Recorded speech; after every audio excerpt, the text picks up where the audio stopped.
Dot walked into a bar, and it's your boy, Mr. 100 Lifestyle, and my host. Hello, everyone. It's Ronda L Cox back for another season, and we got some new things in store for you. Number one, you can actually see us now. Y'all don't know what I look like. Y'all know what I sound like, but y'all can't see what I look like. Absolutely. I look good. He look good, ladies. Let me stop. He look good. And so listen, we are super excited about today's episode because we have some amazing guests here. Yes, and we are going to be tackling a hot topic. So won't you go ahead and introduce our guests? Oh, man. We got the legendary, visionary, Miss Kim Ellis. Woo!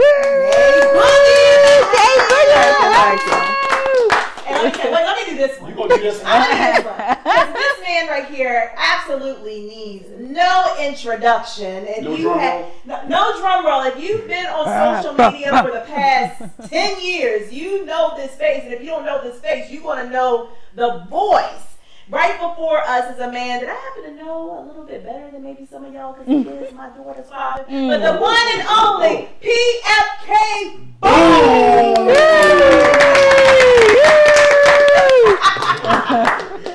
Now, you know what we gotta do. We always gotta bring in some fresh, young flavor. Bringing to the circuit, we have Miss Naya Bennett. Naya. Babyface That's Fulton. right. Babyface Nelson in the building. And last but certainly not least, That's it. we have the beautiful and talented Miss Catherine. I thought you was gonna talk about Miss Cat. Miss Cat. Well, That's you it. know, Cool Cat. Cool Cat. Y'all was growling over Cool here. Cat. I know what's going on. Yeah, actually, like, All right, the one and only. Yes. Cat. All right. Hey. Cool Cat in the house. Brooklyn. You know who our guests are. And so now we are going to talk about what it is that we are going to be talking about and ... walked into a bar. What's the topic, big bro? wow, we talking election, man. It's coming up, presidential election. The election, y'all. But you know they ain't the fire of it. You know they ain't the fire of it. Right? Yeah. Drink up, y'all. Make sure y'all taste good for this one. Listen, we are going to jump into it. And what's amazing is that with our 4 guests here, we are representing 3 different perspectives. We have Harris supporters. Raise your hand, please. Who are Harris supporters? We have Trump supporters. Raise your hands, please. All right, Naya. We got an independent. Raise all your hands. Go, yes. Go independent. So we're going to say this. We're going to preface this by saying, whatever it is that you do, at the very least, make sure you vote. Absolutely. Whatever it is that you stand for, whoever the comfort of your couch. Get and off you the definitely couch. can't do it on your cell phone, on social media. You have to go to the polls. November 5th. Just at home. You know you can. You can do absentee votes and things like that, but you have to talk that talk and walk that walk. So I'm just going to say that. All right? So rock the vote, everybody. Absolutely. So let me ask you, Rhonda, who's in this presidential election? Who are the running candidates? I don't know. Well, I'm going to put some respect on her name. Woo! Because folks be getting it all wrong. And her little nieces had to come out and gather the people. But Miss Kamala Harris, representing the Democrats. Oh, Yes. AKA Round of Uh-oh. And a proud member of the illustrious Alpha Kappa Alpha Sorority Incorporated. Hey! Sounds a little biased there. No, I'm just Okay, all right, introducing. Nobody. So guess what, though? I do know that other candidate. I ain't got no hair, but his hair. What's your way? My man, Truzon. No, yeah. Really? DMX, my man. But yeah, Trump is the other candidate. He's trying to get back in office, guys. Trying to run it again. He's trying to run I that don't thing know, back. man. So Donald Trump, and then there are, that's it. That's who's where it really has goes, been yeah. the focus, and that's been the debate, and it's been the all of these gatherings. They've been debating on whose Plan, policy. thing is bigger than the. Oh. Yeah. See what you did there? Yeah, whose rallies are the rowdiest and most popular and all of that. But yeah, it's been messy. I would have to say this has probably been one of the messiest campaigns that I've seen in all So my who do you think will time. clean up the mess? I don't know. But The voters. Yes, they. Oh, the voters will clean up the mess. It was a yes thing. Yes. All right. So Let's let's get to jump it. into Let's it. get Let's to do it. it. We got. Can I ask the Trump question? You know I want that. Let me get a drink first. Okay. I'm gonna ask my Trump question. Okay, so for our Trump supporter, ma'am, this is an opportunity for you to share. What are the policies or actions from Donald Trump that resonate the most with you, and how can they positively impact your life or the community that you're in? Well, I have a whole list of things. Okay, Liz.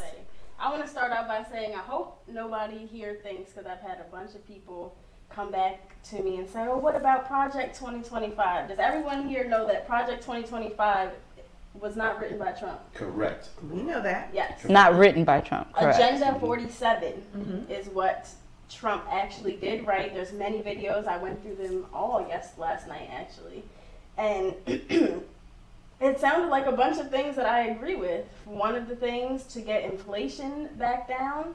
I mean, we had record numbers of low inflation during his presidency, and we have record high numbers of inflation during Biden's presidency. So, for one, I would like to buy eggs that don't cost $8 a carton.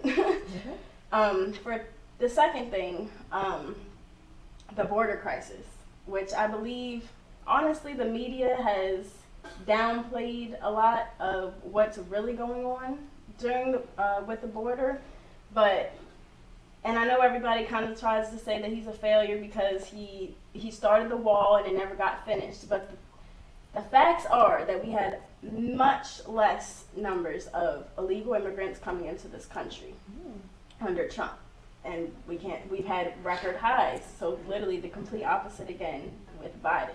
So those are two of the things. I mean, and with the illegal immigrants coming here, I personally just don't think that it's fair that our tax dollars should be going towards funding their lifestyles when there's many people in America here that aren't getting the benefits. That we have over 33,000 homeless veterans on the streets, but apparently we have enough money to house, feed, clothe, and everything else for the people who aren't even Americans. Okay. So let's stop you on those three very valid points, well articulated. And I'd like to hear from our other guests, our independent as well as our Harris supporters. What do you say to our Trump supporter? I'll let the independents start, and then we can go against or support. So please elaborate. First of all, I would like to say thank y'all for allowing my independent ideology to be here, because I'm even a different ideology that has actually not been explained yet. What type of independent I am? I'm the resurrection of the ex-offender independent in the state of Maryland, because felons can vote here. So I'm not a citizen. There's many forms of Democrats, there's many forms, so with independent being a new ideology to the form, and like I said, from the standpoint of felons being able to vote here, when you look at a situation with like Donald Trump, and you look at, that's why I love this independent lane. If you look at Donald Trump and you look at the 56, I think, pardons he had, like 37 of them pardons he had was all for Maryland people. If I'm an independent and I'm part of the fellowship community, which the Baltimore fellowship community is connected, we're like 100,000 strong. We're like the strongest probably that's going to be the active voting in the next 10, 20 years is going to turn the biggest onslaught, because we actually control how crime moves and how it stops, because we are the ones who pulled the trigger and stopped the bullet. Then it becomes a household issue.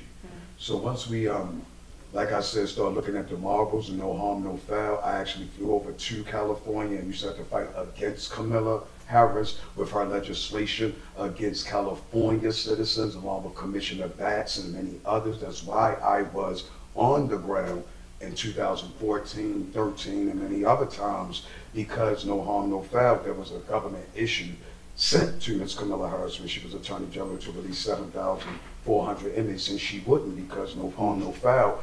those prisons were ran by private prisons, meaning those prisons would lose a lot of money, so she would have to answer to a lot of other people much bigger than Democrats, Republicans. And when we get to Maryland, it's very much bigger fish to fry, because this is ran from a Maryland industrial complex. It's not even called prison no more. So the very shirts and the items we have in this very place we're here right now was probably made for my community. Okay. Yes. And that's a very valid point as well, because I don't think when we hear independent, we hear it and we're like, oh, okay, so they're not Democratic and they're not Republican. Okay, but to really dig into what does that mean, I learned something. I learned something as well. It's just they are taking the true elements of what's going on with the politics from both ends. So they don't care who it is. As long as we get to the truth of changing laws and make things work. That makes sense. Yeah, all right. Yeah, citizens. What we got?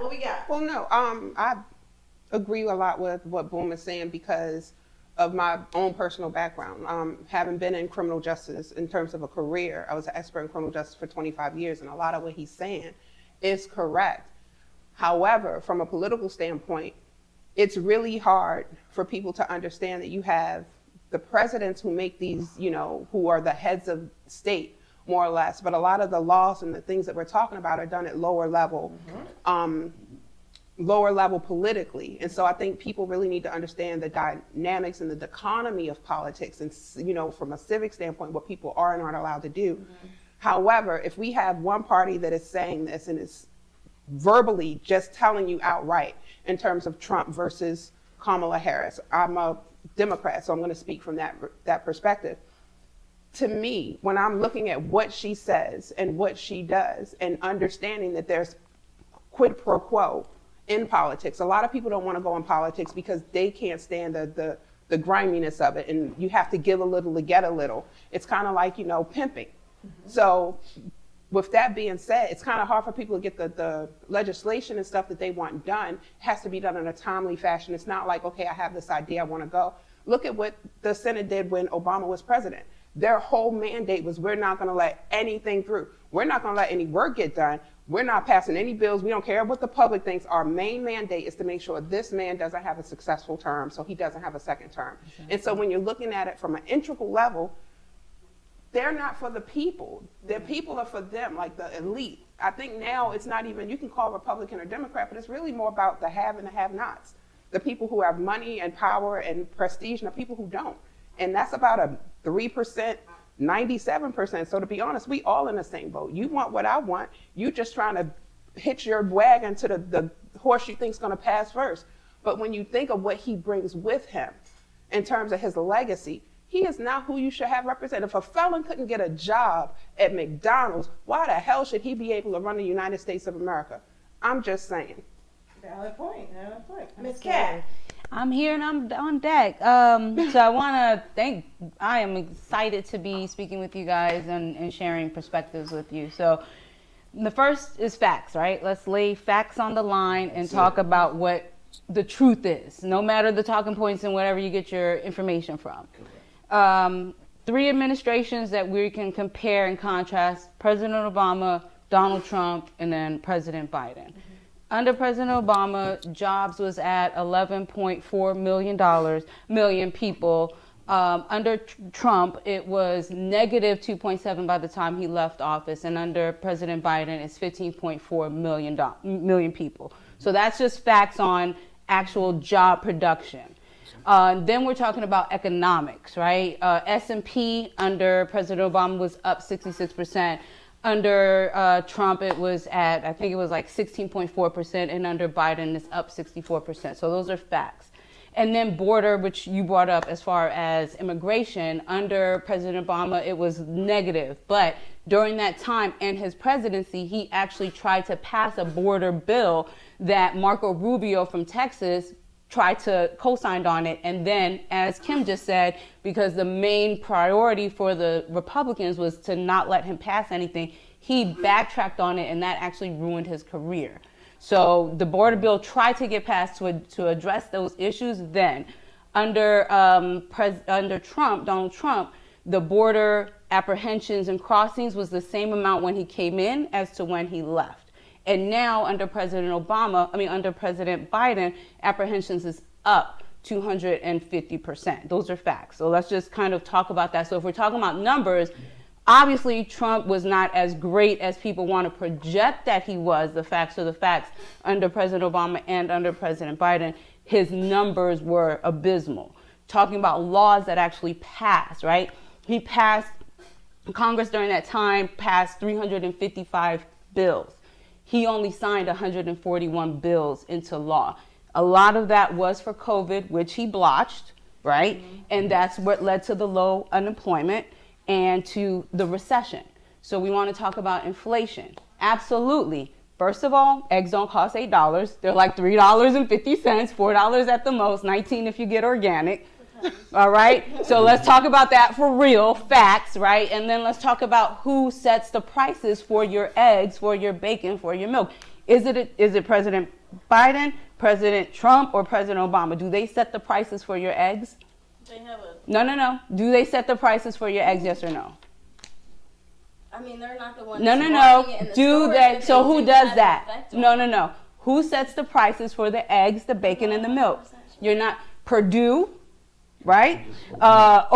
Organic Best, right? The owners of the company set the prices for the prices of the products that you buy: bacon, eggs, and milk. It's not the president of the United States. If that was the case, it would be in socialism. We're a capitalist, right? The business set the price. We already know the businesses have been price gouging us. Gas, foods and product, housing, etc. So you can't blame that on the president when it's the companies that are gouging you.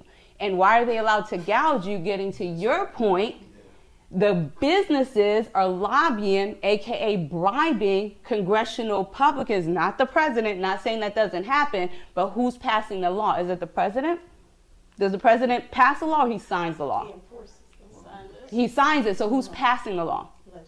Legislation. Those people are getting bribed by the big businesses to enforce and allow price gouging. There's been laws that's been passed to prohibit price gouging, and guess who stopped those laws? The same way with the border and everything else. Who stopped those laws from happening?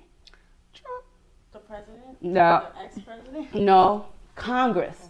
Because Congress is getting paid by big business, aka the prison industrial complex, aka the military industrial complex, aka pharma industrial complex, right? Those businesses are influencing Congress to not do laws that's going to help you. And who's stopping it or signing the laws is the president.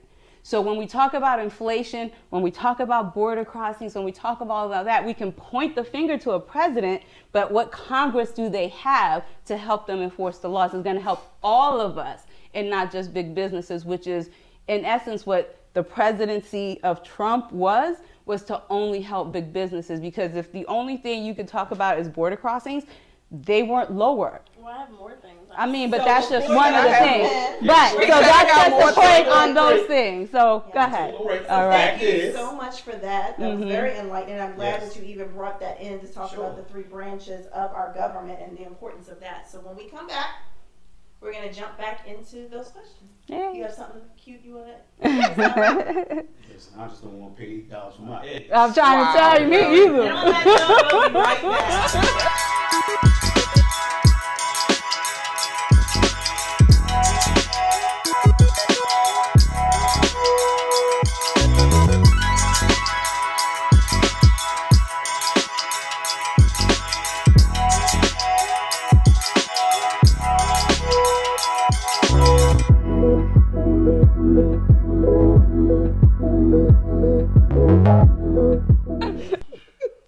All right, we re-upped everyone's drink, Hey. and now we are getting ready to move on Yes. to our next set of questions. Y'all see what I have to deal with? Wow. What? Different seasons, same. Same old. Gee. All right, so what question you got? This is a Harris question. Harris Who's supporter. my Harris supporters? Over here. Okay. Right here, right Y'all here. on both ends. Y'all like bookends. Yes, Y'all got sir. one in the That's middle, and it. Trump in the middle. Okay. So, Put the my question pressure. to my Harris supporters: what aspects of Harris's leadership or policy positions inspire your support, and how do you see her role evolving in future Democratic leadership? Good job. That's a great question. Yeah. Me first? Go for it, babe. First of all, I like the fact that Kamala Harris is different. It gives perspective. It gives diversity. It gives hope. The same way Obama did. The same way that my son, the first time he actually had to vote, didn't have to vote for an old white man. He actually voted for somebody who could be in his family. The same way, because image and what you see matters. And it's not like she's uneducated or she's what's the word I'm looking for? She's not unprepared. Qualified. Thank you. She's not unqualified for the position. She's highly qualified. If you want to go back, Hillary Clinton was the most qualified ever to apply for the position. And yet, and still, white males told us not to vote for her. We still voted for another white male. Like, all of that, like, I think seeing yourself is huge. I think that the youthfulness of the Harris administration, I think that what her and Walz bring to the ticket is a lot different in terms of what the perspective is. Like, we all know that the president is just the head of state. They're not going to handle things at a state level. However, it gives me hope to understand that a woman is going to be leading this nation versus a man who tells people to grab the putty, who says that you should take alcohol or whatever for COVID, who says that, you know, bleach, you bleach, like, you know, you talk about women in a negative way. None of your marriages or women are from America, so you obviously have an issue with that. You don't want black people living in your apartment buildings. You want to automatically condemn and sentence to death people who've been accused but not convicted of certain crimes, Central Park 5. It's just, he has a history, and it's not even the history, it's what he's consistently saying that people are like, oh, well, he doesn't really mean that. What the hell, he just said it. He just said it, but oh, that's not what he means. No, you have to stop letting that consistent water, put a hole in a rock type of rhetoric get to you. He's spewing lies left and right. Oh, my things are the biggest. Oh, this is the bestest ever. All of those accolades are things that he's assessing to himself. Harris has a record. Trump has just nothing. Yeah, you don't hear Harris saying, if you vote for me, you'll never have to vote again. Oh, yeah. Can they elaborate on that real quick? I would love to. So can we? Oh. So when Trump says that, and it's for everybody, what does it mean to you when he says you only have to vote once and you'll never have to vote again? What does it mean to each of the panel members? That I'm voting Harris.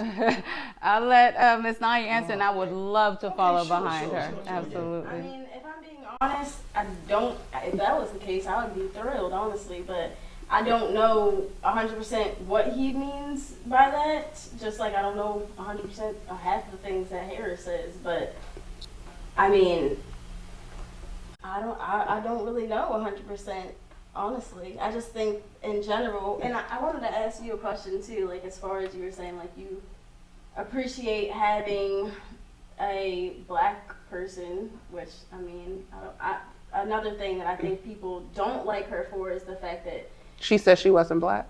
No, not that she never said that, did she? No, she never said that. Just the fact that she doesn't recognize her mother basically as being Indian at all. It's just like How? She's always addressed the fact that her That mother was was. what Trump was saying for the longest time. Yeah, that's a He lie. didn't know she was black. Yeah, no, he made She it. just got black. Trust and believe. No, but it was One saying time black American and Asian. Let me just say this. If you look at Catherine, Catherine is. No. Ask the I'm just question. saying, Ask the question. When you look at her, Tell is she me, white yeah. or black? Tell me. Because as Americans, we're the only country that really deals with black or white. I look like I can be mixed, but if you looked at me, what would you think? Black or white?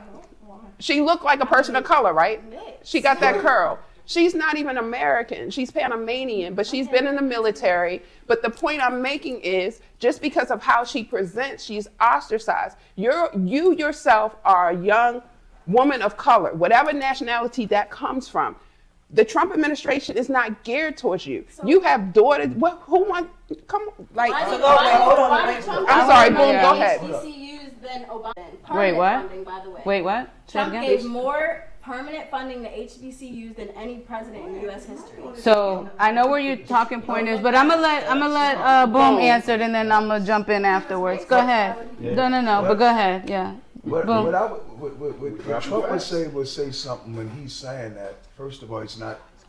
He well, to the supporter, that person would fill out what they're saying, and then it's his message of people, like his people that went into the six and all. He's not talking. That's not for a person that's not for him. Like that's for her.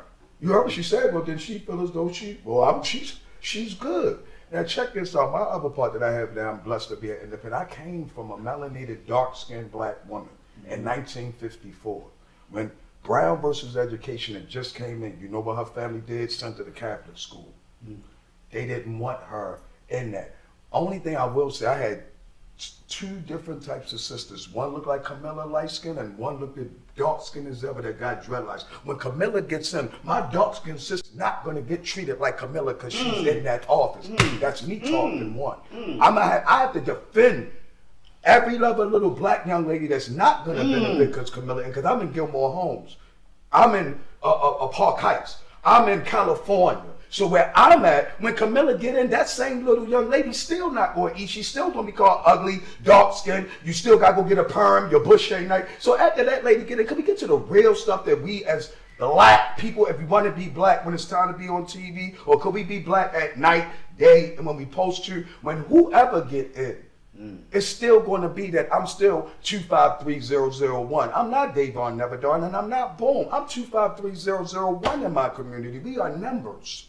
I know my number. But I don't disagree wholeheartedly. Let her follow up after, and then we'll go back. Kim, finish your thought, and then I'm Well, no, it's Go back just over to Brooklyn. no, Oh, it's just that when you talk about you're not seeing the darker skinned person, those are issues that we have internally as people, from a light skin to dark skin, the spectrum. That's something that was put upon us that from a historical standpoint, that's bigger than just this election. What I am saying is when you have Kamala Harris versus a Donald Trump, who, you know, or as I like to call the former conniver and thief, him versus her, yes, I would like my daughter, my granddaughters to see her, to see somebody who is the same hue as them, even though a lot of the stuff that she talks really speaks to me. If you want to talk about Trump versus Kamala, I'm a business owner. I vote my interests. However, it's still bigger than that. We are a people who have been indoctrinated, marginalized, criminalized, institutionalized. And the only way that we're going to get out of that is to have somebody who at least can reconcile what we've been through, who can also add a thing.